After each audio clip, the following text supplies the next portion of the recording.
Welcome to Champion Analysis. Do over! Welcome to Champion Analysis. One more time! Welcome to Champion Analysis. That worked in another timeline. Ekko, stop messing with the time stream. The timeline was already this broken when I found it, I swear. And this is Champion Analysis.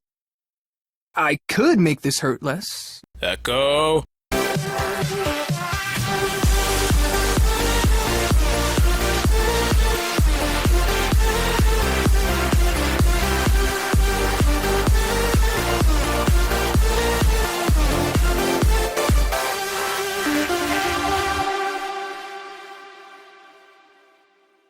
So I noticed that the last two videos I created were kinda sad. You know, with Garen being on the verge of an anxiety attack because of Katarina, and Draven wanting admiration in order to feel safe in the world. Kind of a melancholy tone, huh? Maybe we should target a more upbeat and hopeful analysis this week. So how about Ekko? Now that's more of a hopeful and upbeat lore to analyze, am I right?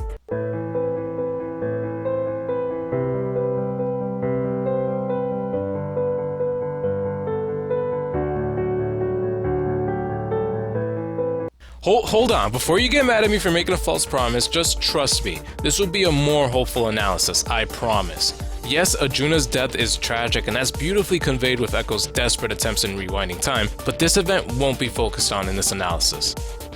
Or at least entirely. I'll mention it again, but I promise this video won't have a sad outcome. If my analysis is correct, Ekko is one of the most psychologically healthy characters to come from Zaun in League of Legends. Before we start analyzing Ekko's life thus far, let's get some background information on him. Let's see here, he's a prodigy engineer who developed a Zero Drive, a device capable of rewinding time up to a certain limit. Meanwhile, what have you guys been doing with yourselves? Has parents he loves but are too busy with work to pay attention to him, which gives him the freedom to roam the streets with his friends. Is about 16 to 17 years of age, and is from the city-state of Zaun. Let's learn a little bit more about Zaun. Zaun is essentially a city-state that prides itself in its freedom to do almost whatever they want. The denizens of Zaun collectively take great pride in themselves and their city. To them, their right to do as they please is what makes Zaun the freest city-state in Runeterra. This freedom is given to them by the government, which is very lenient with their restrictions. This has allowed their researchers and inventors a leeway to push the bounds of their experiments at an accelerated rate, for better or worse. However, this freedom gives researchers and big industries almost no restrictions with how they operate, which has caused Zaun to be the most polluted area in all of Runeterra. Polluted to the point that the sky is called Zaun Gray from the smog buildup. Zaun, also known as the City of the Privileges, is a city-state both supported and ruined by unchecked industry, mercantilism, and magic run amok. The pollution from the countless factories and laboratories is constantly spewed into the environment. The urban heart of the city-state is often choked with smog that blocks the morning sun and drains the sky of its pastels. Visitors have called the sky the Zaun Gray. Zaun is also well known for producing some rather questionable people. To name a few, Dr. Mundo, a sadistic mad scientist / serial killer that altered his body through experimentation. Singed, a mad chemist that dropped a biochemical weapon on enemy and ally soldiers as a test. Twitch, a 4'9" psychopathic rat that mutated from all of the toxic waste in the sewers. Warwick, a hunter that literally turned himself into a wolf on purpose to become the ultimate hunter so he could trap Soraka. And Victor, a scientist that replaced almost every single part of his body with automated technology in an attempt to replacing his human emotions. Dang, Ekko, you sure got some wonderful role models. As we've learned previously, society has an impact on the development of personality. And if this is the society Ekko comes from, then why the heck do I say he's the most psychologically healthy character from Zaun? Well, we can analyze Ekko's growth through the help of Erik Erikson's post-Freudian theory, specifically his 8 stages of psychosocial development. These stages cover the entire lifespan of a human and covers key conflicts within each stages that help develop the person's center of personality. Since these stages cover the whole lifespan, we won't be able to get through all of them considering Ekko's only a teenager after all. So let's analyze his progression through the first 5 stages instead. But before we can do that, you have to understand a couple of rules that govern these 8 stages. First, Erikson's stages follow an epigenetic principle, meaning that personality development is a step-by-step process that occurs in succession from one another. Second, each stage is categorized by a conflict between harmonious and disruptive forces. These forces are referred to as syntonic and dystonic forces, and their conflict results in either a basic strength, which helps the person progress through the stages in a healthy manner, or a core pathology, which hurts the progression of the person. Third rule is that events in earlier stages do not determine later outcomes in development. This is known as multiplicity of conflicts events, meaning that one outcome of one stage does not necessarily lock the person on a certain developmental path. Lastly, each stage deals with an identity crisis, which has the potential to modify the person's identity in either a positive or a negative way. Identity crises aren't necessarily bad, but essential for us to form our identity.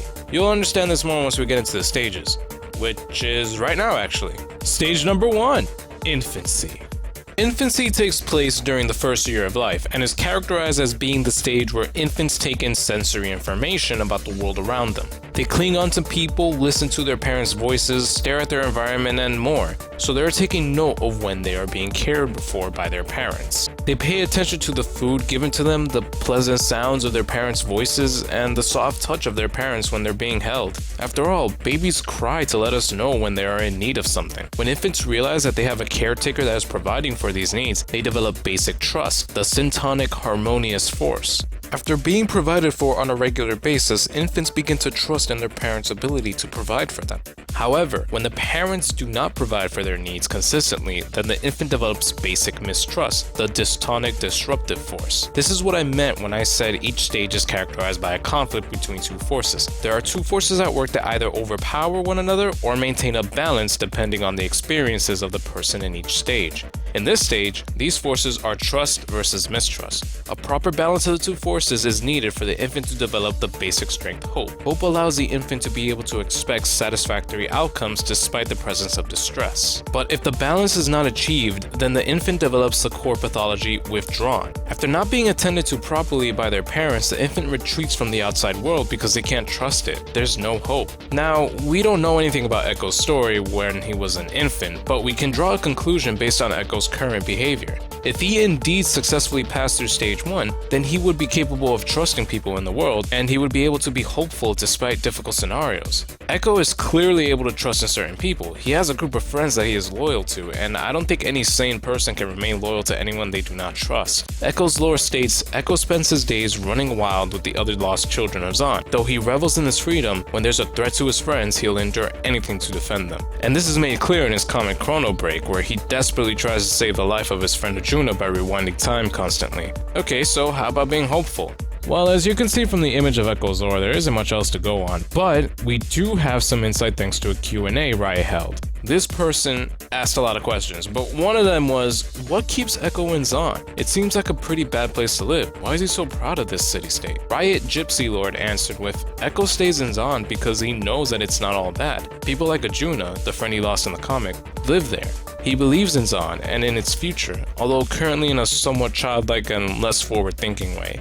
If you can recall from our description of Zaun, Zaun is a place that has resulted in profoundly corrupt scientists, yet Ekko still remains hopeful for Zaun's future because of the good people he has encountered from Zaun. Therefore, Ekko recognizes Zaun's faults, yet can remain hopeful for a better future for Zaun. So I believe Ekko made it through stage 1 nicely, which means his parents were probably present more while Ekko was an infant than they are now. But that's just speculation on my part. Moving on. Stage number 2.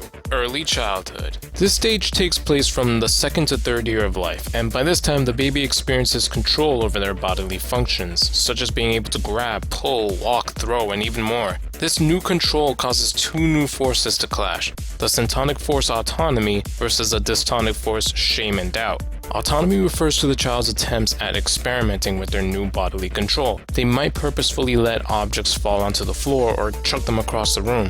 However, not everything a baby does is necessarily good or safe. That's when parents come in to regulate their child's experimentation to teach them what to do and what not to do.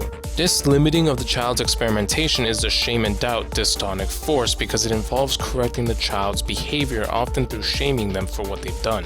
If parents can find that healthy balance of encouraging their child's experimentation while at the same time limiting undesirable behavior, then the child can develop the basic strength of will. Will is a strength that develops the early steps towards mature free will and is referred to as having the autonomy and confidence to take action.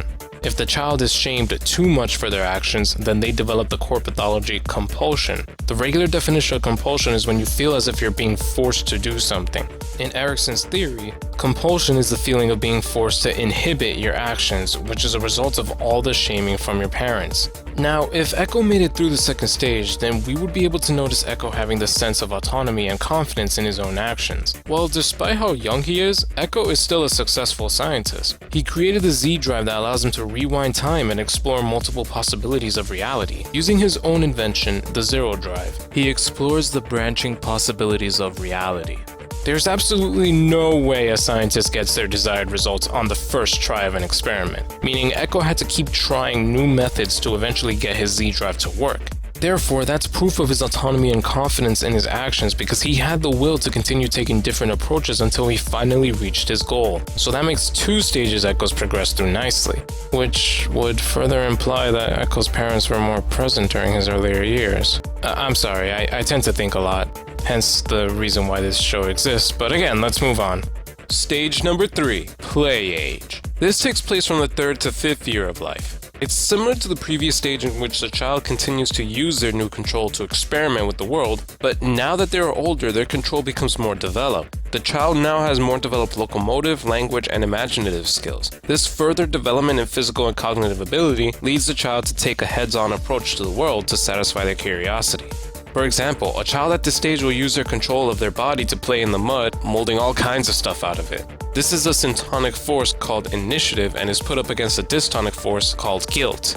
Children don't automatically understand when they're doing something wrong, but they can understand the relationship between their initiative and its outcome. So it's up to the parents to let them know when their actions are wrong by presenting a negative outcome to their initiative. Let me explain it in less textbook language. When the child brings the mud they were working on with into the house, they observe the negative reaction from their parents. The child puts 1 and 2 together to realize what they did was bad, causing the dystonic force called guilt. It's basically the shaming process from the last stage, except the child now understands the reason for said shaming. When a healthy balance of initiative and guilt is achieved, the child develops the basic strength purpose. Now with the understanding that their initiative has certain consequences, they can begin to do activity with a purpose, like playing a game to win or for a reward. Too much guilt can lead to the core pathology, inhibition. The overwhelming guilt makes the child even more inhibited of their actions. So what are we looking for from this stage in Ekko then? Well, Ekko has to not feel inhibited of his actions and have a sense of purpose to what he is doing. And it's clear that Ekko isn't inhibited when he's fighting this Bane wannabe over here. He takes the initiative to fight this guy head on, but what's the purpose? He's trying to protect the mural of his fallen friend from being ruined by this guy. He doesn't feel inhibited enough to just let the fake Bane ruin the mural, and also has a purpose to his actions, protecting the memory of his friend. He even redoes the entire fight when the mural collapses after beating the fake Bane. That's some pretty purposeful and uninhibited action in Ekko's part. Good for you, kid. Just don't break your arm again.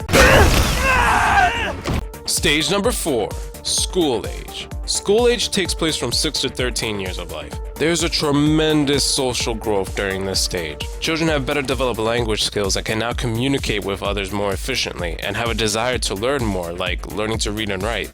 This isn't necessarily limited to being in school just because of the title. Erikson proposed that children at this stage attempt to learn more in general. It's just that most kids are in school by this time. Kids not in school at this time still have that desire to learn from their caretakers. For example, a kid that isn't in school at this age would want to help around the house, learning about what their parents do. As children begin to learn how to do things well, they develop a sense of industry, wanting to get better at things and wanting to achieve more. Industry is the syntonic force. If children feel as if their work is insufficient, they develop inferiority, feeling as if they cannot do well enough, which is a dystonic force. Once balance is restored between the human world and the spirit— oh wait, wrong show. With the right balance of the two, the children will gain the basic strength competence, confidence in their ability to solve problems physically and cognitively. Without the balance, they develop the core pathology inertia, which is non-productive play. The overwhelming inferiority can stunt productive growth, making the kid not want to attempt to learn and grow. Ekko's outcome from this stage seems fairly obvious. He built a machine that can travel back in time at the age of 16. I think he's got confidence in his ability to solve problems. So he's got competence down, which, again, would mean his parents were there up until that point since he loves them, which shows a connection was established. Sorry, I keep thinking. On to the next stage. Stage number 5, Adolescence. Ah yes, the stage that makes us all cringe when reminiscing. You see, this is a stage in which the syntonic force identity is put up against the dystonic force of role confusion. Young people at this stage strive to find out who they are and who they are not. They adopt certain roles from others to help discover their sexual, ideological, and occupational identities. This is why phases come up often in adolescence, because it's the kid trying to find out what their identity is through more experimentation. Role confusion is needed so that the adolescent understands what they don't want to be. That's where all of our cringe comes from, because we know the stuff we did back then is something we would never do now. Erikson proposed that identity emerges from 2 sources: affirmation of childhood identification and social/historical context. To help explain this, I'll share my own story through this stage. I had a phase where I tried watching sports and joining conversations about baseball with the other kids at schools to try to fit in. Although I managed to hold a conversation about baseball, something just didn't sit right with me. I found out that sports just wasn't going to be a part of my identity the moment I asked myself, why am I watching this during a game of baseball? When I went back to my gaming roots and found other friends who shared a similar interest in gaming, I started becoming more and more comfortable with accepting the fact that video games was going to be a part of my identity. I am a nerd, and that's who I'll always be.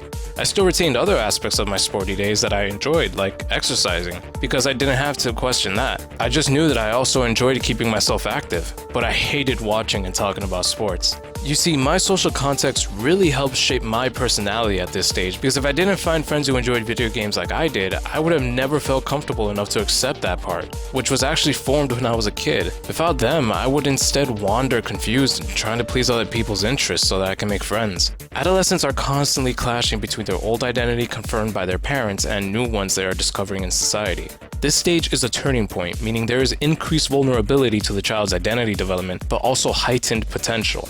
Meaning your adolescent can change dramatically, but can also form a really stable identity that will last through their entire life cycle. A proper balance of identity and role confusion would result in the basic strength fidelity, having established internal standards of conduct and confidence in their own religious, political, sexual, and social ideologies. If there's too much confusion, then adolescents develop the core pathology role repudiation.